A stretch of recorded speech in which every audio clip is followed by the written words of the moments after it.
নমস্কার দর্শক বন্ধুরা, বাংলার খাওয়া দাওয়া চ্যানেলে আপনাদের সবাইকে স্বাগত। আজকে আমি বাঙালির সেরা মিষ্টি রসগোল্লা নিয়ে হাজির হয়েছি। প্রথমে আমি 2 লিটার দুধ নিয়েছি, 2 চামচ ক্যালসিয়াম ল্যাকটেট দিয়ে ছানাটা কেটে নিলাম।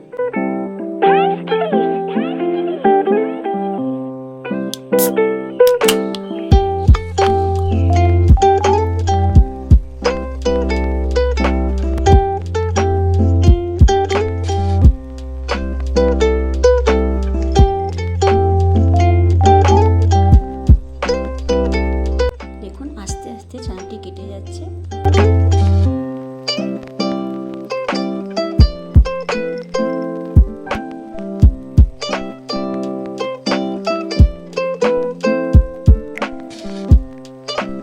এরপর ছানাটা আমি ছেঁকে নিচ্ছি। ছাঁকার পরে ভালো করে ঠান্ডা জলে ধুয়ে নিতে হবে।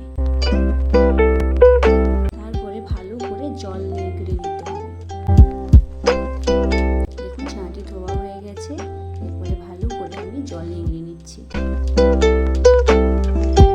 এরপর একটি প্লেটে করে আমি ছানাটা ভালো করে ম্যাশ করে নিচ্ছি। দেখুন, যাতে কোনো দানা না থাকে, যেহেতু রসগোল্লা হবে, আর দানা থেকে গেলে কিন্তু রসগোল্লা ফেটে যাওয়ার সম্ভাবনা আছে, তাই ভালো করে আমি ম্যাশ করে নিচ্ছি।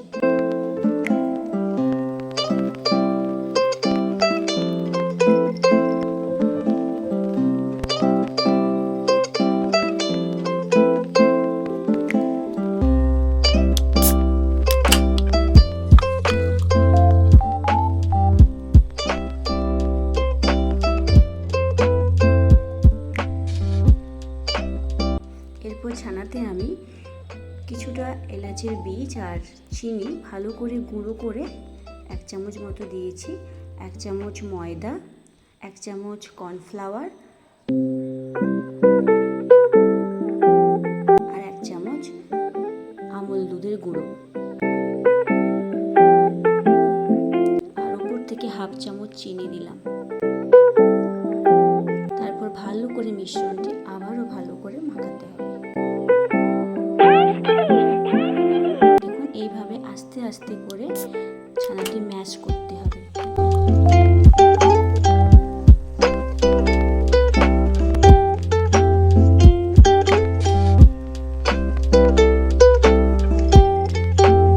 এখানে আমার ছানাটি রেডি হয়ে গেছে। দেখুন কিভাবে একদম মসৃণ হয়েছে।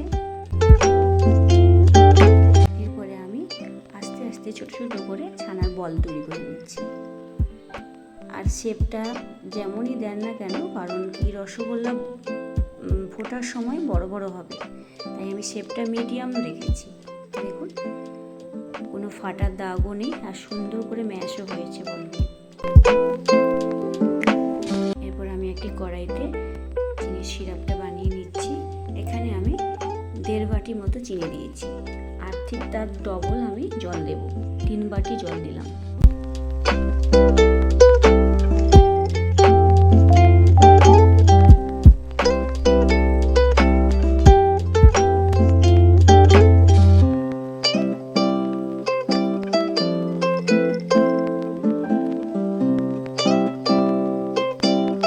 দেখুন চিনির রসটা ফুটে উঠেছে, আর চিনির রসটা আমি ভালো করে ফিল্টার করার জন্য গুঁড়ো দুধে একটু জল মিশিয়ে আবার ঢেলে দিয়েছি, যাতে ফিল্টার ভালো করে হয়। দেখুন এই যে ফেনা ফেনা হয়ে উঠে আসছে, এইটা ভালো করে আমি ছেঁকে নিচ্ছি। দিলে কী হবে, মিষ্টির রসটা দেখতে সুন্দরও লাগবে, পরিষ্কার থাকবে।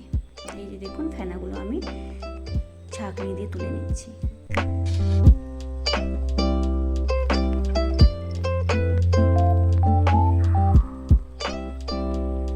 এরপর আস্তে আস্তে করে ওই ছানার বলগুলো ছেড়ে দিচ্ছি, আর এখানে আঁচটা হাই ফ্লেমে দেবেন।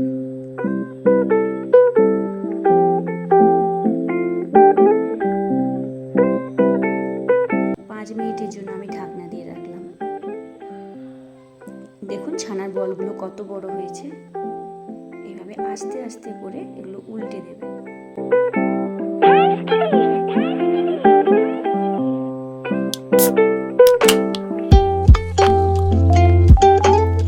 উপর থেকে আমি 3টে এলাচ টুকরো দিয়েছি যাতে ফ্লেভারটা ভালো থাকে। ছানার বলগুলো ঠিক কত বড় হয়েছে, আর যেহেতু মিষ্টির রসটা গাঢ় হয়ে যাচ্ছে তাই ওপর থেকে আমি একটু নর্মাল জল দিয়ে দিয়েছি। দেখুন আমার রসগোল্লা রেডি হয়ে গেছে। আমার রসগোল্লাগুলো ঠিক এভাবেই হয়েছে। ভালো লাগলে লাইক কমেন্ট শেয়ার করবেন অবশ্যই। দেখুন কিভাবে রসগোল্লাগুলো তুলতুলে হয়েছে।